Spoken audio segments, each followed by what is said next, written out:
Just in there, you're welcome for a cup of tea here. In other words, just a little someone saying that we don't hate you, we're not here because we hate you personally, we just got our own particular. And it's kind of, I'm not sure that's necessarily how a lot of people in the camp would actually feel. Probably about 200 or 300, as I said this morning, the little clip there, they've organised, they've got their own ferries, boats to get across the ferry, they've got airplanes organising. Over there we've got their own camp, they've got the bands, media centre, all the stuff here, that's all getting fixed up. They've got a team working on that as well. So, it's sort of interesting in terms of, one of the guys I was speaking to was turning around saying, he's talking to one of the media people on Channel 1 last night that kind of went into the camp in Wellington, and they sort of ended up having a conversation. At some point he turned around and said, what are you guys going to be in the story tomorrow? And he's going, there was a fight at the camp. And he's like, and he's right, because I used to work in Wellington. He's like, what do you mean? Then when they have the sevens, you have 15 bloody fights in one night, and here we have 10,000 people and you've got one fight and you're going to make that your story.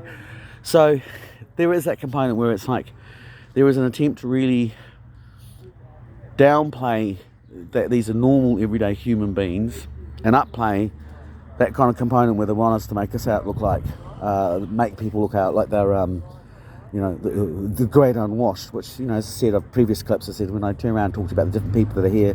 This morning I was speaking to musicians, been speaking to headmasters, I've been speaking to business owners. I'm going to talk to, later on, I'm going to do a video on one of the people that got a link to actually to the 1905 flag. So, and there's different iwi, hapu, all representative here. A very, very diverse crowd. So again, when they turn around and say, it's a Pākehā thing, well, not really the case. This morning's, we've got up this morning, everyone's just running around, doing the normal things you do any day, like have breakfast, clean your teeth. This morning they had a briefing, so they had basically told everyone about the house rules, things they can do to make sure that everyone's actually being not just respectful of each other, but respectful of the neighbours around here, and explain about curfews and why they want the sounds to be turned down. Basically making sure that the children and the kids are actually looked after, and so saying, look, all this other stuff is stuff here, but this is the idea of basically making sure that, so the whole idea is going about, it's terrible that there are children there. Well, no, all these places have got the little schools actually set up, and all the children around here you can see are obviously loved and cared for, and actually they're very, very well looked after. Very nice kids too, by the way.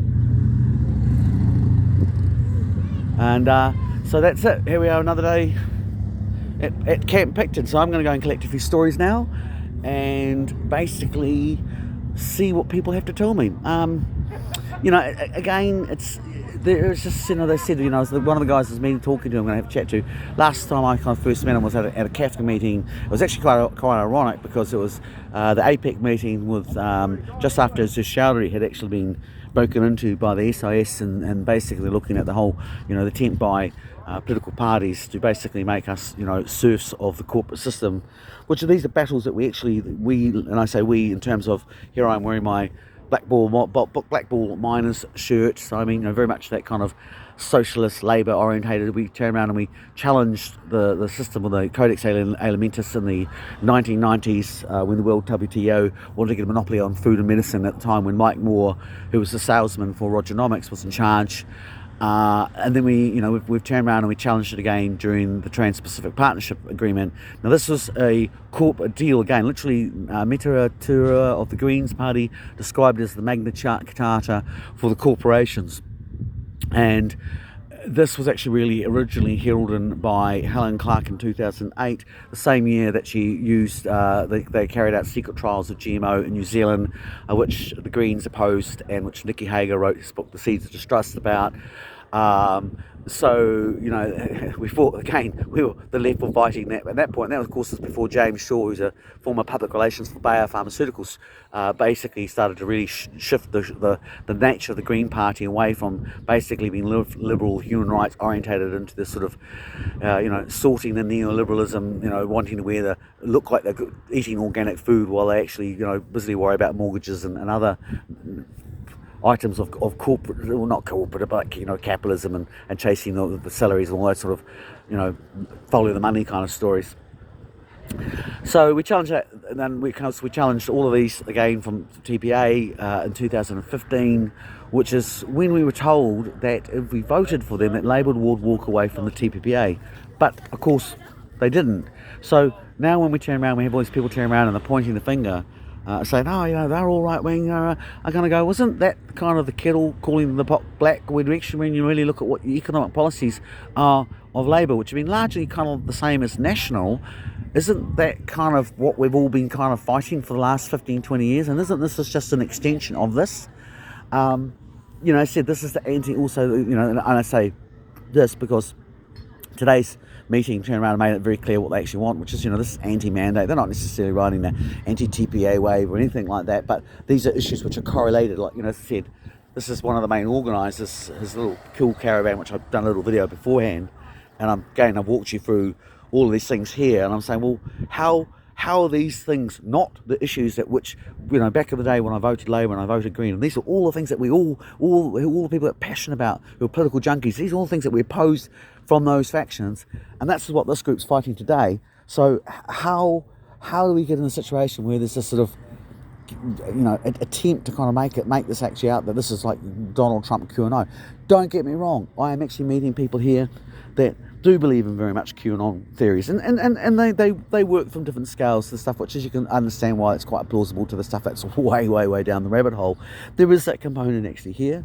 There are the people here that last young boy I voted to was a former he's a voted act. He's a fan of that aspect of it, and you will find that one of the chaps I was talking this morning was he works with Exclusive Brethren. So there are all these components, these conservative, that's not to be denied, but that's the reality element is they are just one component. There are many people here from a wide range of political spectrums, and that's kind of really the two things I see from the viewpoint of what has been proven, what has been smashed beyond doubt as a lie. Number one is that this is not just a minority fringe movement. This is actually we're more than turning around and bringing out numbers and huge numbers to get that point across to Wellington, who still seems to be on a deaf, that no, we're not fucking happy about this aspect of it. And maybe we are not the majority, but the idea of basically you don't actually have to engage with us, I mean, that is just so against what New Zealand is, especially from a Labour government. As I said before, like, this isn't actually them practicing their own protocols and what they like people to make out to believe by any stretch of the imagination. So that's my kind of component. And the second component about the whole aspect of it was that the aspect that this said, like, they've turned around and said it's small, and then now they're turning around and saying, oh, it's just from the people wanting to get the right in. Don't think that's going to happen, and I don't think the problem is that yes, there are going to be people that turn around and from this they end up voting because they still believe in the voting system, that it probably will actually get us in a government that is more perceived as being right wing.